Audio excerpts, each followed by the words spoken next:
संतुलन डोल गया। तब भगवान शिव के कहने से महर्षि अगस्त्य विंध्याचल पार करके दक्षिण में आए तो अकेले उनकी शक्तियों के प्रभाव से भूमि का संतुलन फिर से ठीक हो गया।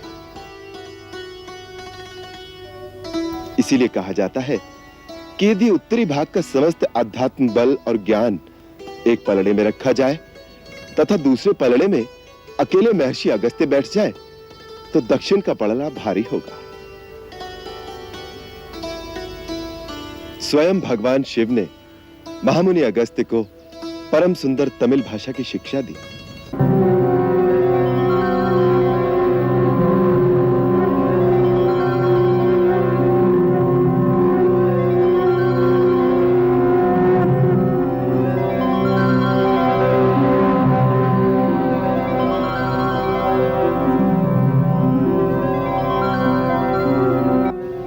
महामुनि अगस्त्य ने अपनी मेधा शक्ति के प्रयोग से तमिल को व्याकरणबद्ध करके संसार की श्रेष्ठ भाषा बना दिया।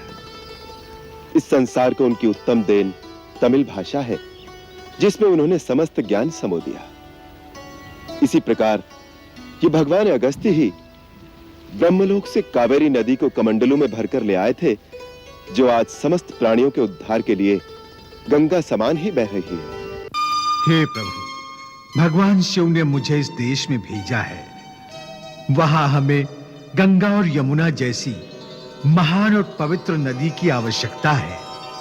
आप सदा अपने भक्तों पर अनुग्रह करते हैं, इसीलिए हमारी प्रार्थना स्वीकार करें।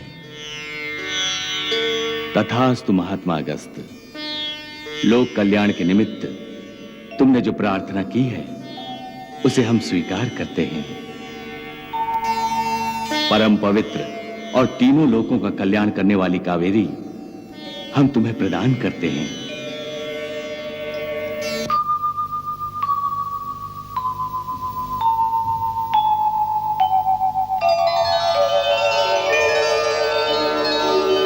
प्रणाम पितामह, क्या आज्ञा है? कावेरी पुत्री, हम तुम्हें महर्षि अगस्त्य को प्रदान करते हैं।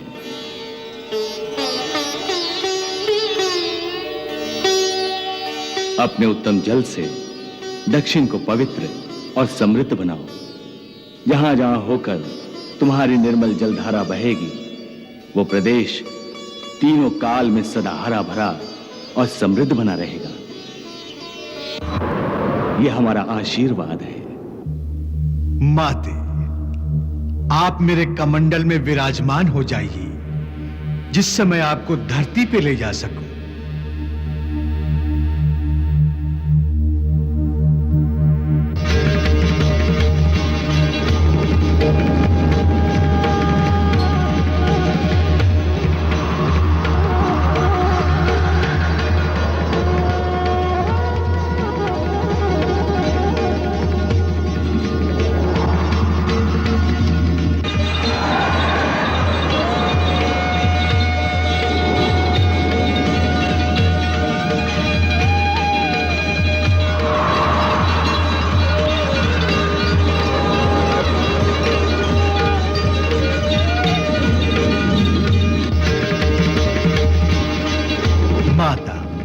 यहाँ के समस्त प्राणी, जलचर, नभचर, भूचर, समस्त जीव सर्वदा आपकी पूजा करेंगे और किसी भी भेदभाव के बिना उन सबको आपका आशीर्वाद प्राप्त हो।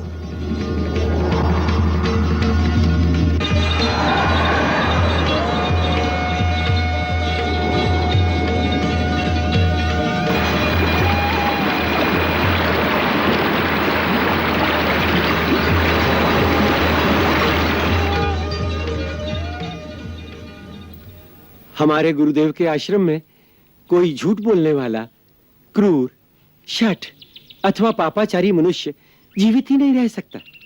उनके पास धर्म की आराधना करने के लिए कई देवता, यक्ष, नाग और पक्षी रहते हैं और महर्षि से आध्यात्मिक मार्गदर्शन पाते हैं।